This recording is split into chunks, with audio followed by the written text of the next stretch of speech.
NHM के संविदा कर्मचारियों का हड़ताल आंदोलन 26वें दिन भी जारी रहा। इसी कड़ी में बेमेतरा में 151 फीट लंबी मनोकामना चुनरी यात्रा निकाली गई, जिसमें लगभग 400 कर्मचारी शामिल हुए। आपको बता दें, यह यात्रा माता भद्रकाली के शुद्ध पीठ शक्तिपीठ में आयोजित की गई, जहां उन्होंने माता का श्रृंगार कर चुनरी अर्पित की और आरती उतारी। इस दौरान कर्मचारियों ने अपनी 10 सूत्री मांगों की पूर्ति और सरकार से सद्बुद्धि की प्रार्थना की है।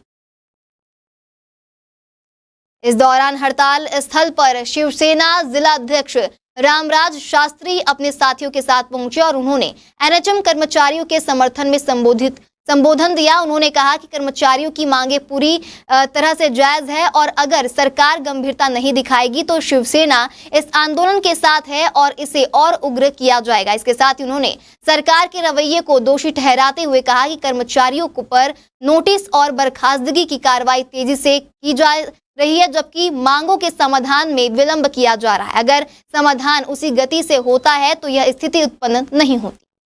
प्रदेश स्तरीय एनएचएम कर्मचारी संघ की आज 18 अगस्त से जो हड़ताल चालू है, अब इसका आज हम 26वें दिन पे यहाँ पर बैठे हुए हैं और हम शासन से लगातार विभिन्न माध्यमों से 160 बार से भी अधिक बार ज्ञापन दे चुके हैं।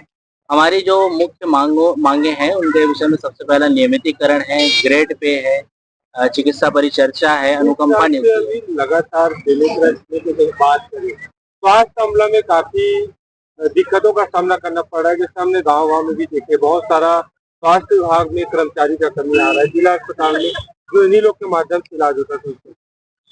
निश्चित रूप से देखें, इस विषय पर मैं अपने संघ की ओर से आम जनता से हाथ जोड़ करके माफी मांगता हूं, क्योंकि कहीं ना कहीं ग्रामीण स्तर पे बोले या शहरी स्तर पे बोले, लगभग राष्ट्रीय स्वास्थ्य मिशन के कर्मचारी ही कार्यरत है, उन्हीं के द्वारा कार्य किया जाता रहा है। परंतु पिछले 18 दिनों से जो हड़ताल में है, उसके कारण सभी जगह की स्वास्थ्य व्यवस्था जो है लगभग पूरी तरीके से चरमराई हुई है, ठप है। मैं भी स्वास्थ्य विभाग में काम कर चुका हूं और उनकी वेदना में समझ सकता भली भांति। गवर्नमेंट हॉस्पिटल में जॉब में था और किसी कारणवश रिजाइन किया हूँ। फिलहाल मुद्दा ये है कि भाइयों की जो मांगे हैं वो राज्य सरकार जल्द से जल्द पूरी करे, उनको सद्बुद्धि प्रदान करे।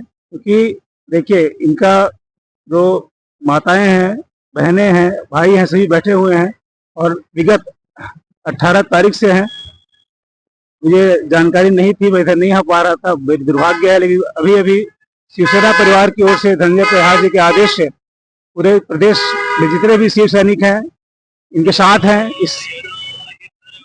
साथ हैं और आवश्यकता पड़ी तो बड़ा ही भयावह रूप का सामना राज्य सरकार को करना पड़ेगा।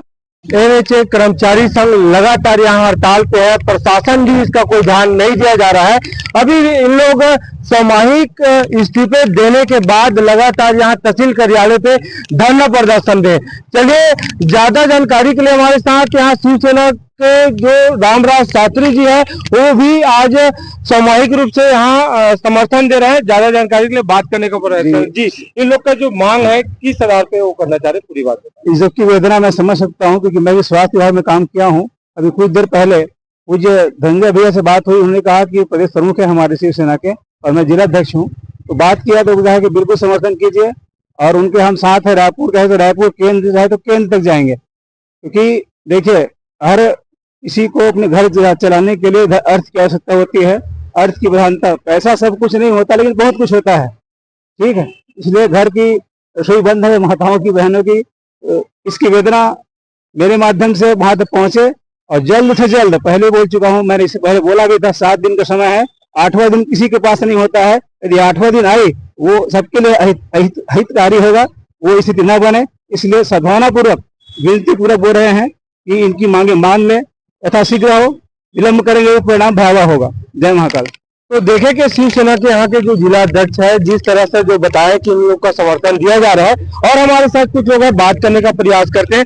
जी, लगातार आप लोग धरना प्रदर्शन में है, क्या शासन आप लोग का क्या नहीं सुन रहा है, क्या मांग है, पूरी बात बताएं। देखिए, आज एनएचएम के प्रांतीय टीम के आह्वान पर हमारी हड़ताल का 26वां दिन है। हमारा 18 अगस्त से हम लगातार अपनी हड़ताल को लेकर के शासन से अपनी मांगों को मांगने की कोशिश कर रहे हैं, परंतु शासन ने आज तक हमारी किसी भी मांगों पे किसी प्रकार का कोई लिखित आदेश या आश्वासन नहीं दिया है, केवल मौखिक आश्वासन दे रहे हैं। और हम आपको बता दें कि हम बहुत ही कम तनख्वाह में काम करने वाले लोग हैं। हमारे पास ना बीमा है, ना पेंशन है, ना किसी प्रकार की कोई और सुविधा है, ना हमारे परिवार को मेडिकल की सुविधा है। तो आप ये बताइए कि इतनी कम तनख्वाह में हम कैसे काम कर पाएंगे। हम शासन से केवल अपना अधिकार मांग रहे हैं, हमारी मूलभूत सुविधाओं को पूरी करे। जितना जल्दी हमारी मांगों को पूरी करेगी, हम निश्चित रूप से हड़ताल या अहिंसा के अनुयायी नहीं हैं। हम नहीं चाहते कि हमारी वजह से इस प्रदेश की किसी भी जनता की किसी प्रकार की तकलीफ हो, और उसके लिए हम बार बार हाथ जोड़ करके माफी भी मांगते हैं। तो देखिए कि किस तरह से इस समाज में लगातार इन लोग भी अपील भी किया जा रहा है मांग को लगातार लेके, और जिस हिसाब से इन लोग सामूहिक भी इस्तीफे सीएमएचओ कार्यालय में दिया गया है, और अभी जिस हिसाब से बेमेतरा जिले में स्वास्थ्य में भी काफी दिक्कतों का सामना कर रहे हैं। आप लोग हड़ताल में हैं, जो बहुत दूर दूर से इलाज करवाने के लिए आ रहे हैं, हॉस्पिटल में कर्मचारी नहीं है, क्या कहना चाहेंगे? अभी असुविधा के लिए पहले खेद है सर, मैं माफी मांगती हूँ आम जनता को कि हमारे हड़ताल के कारण लोग को असुविधा हो रही है, लेकिन हम भी विवश हैं। हमने भी 160 से ज्यादा बार आवेदन निवेदन किए हैं, उसके बाद भी सरकार ने हमारे प्रति संज्ञान नहीं लिया, इसलिए हम विवश होकर अभी हड़ताल में आने के लिए मजबूर हो गए हैं।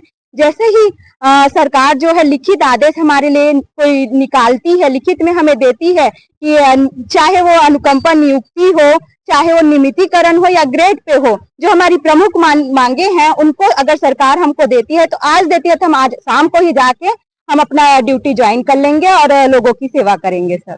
तो देखिए कि किस तरह से यहाँ पे जो इन लोग का जो 10 सूत्री मांगे हैं, जो मांगे भी इन लोग का जायज है, इतना दिन से लोग सेवारत है, सरकार से भी इन लोग अपील कर रहे हैं अगर कुछ लिखित में इन लोग को आवेदन मिलने पर इन लोग पूरी छत्तीसगढ़ में हड़ताल स्थगित कर देंगे। जी, दुर्गा प्रसाद सेन, बेमेतरा, छत्तीसगढ़।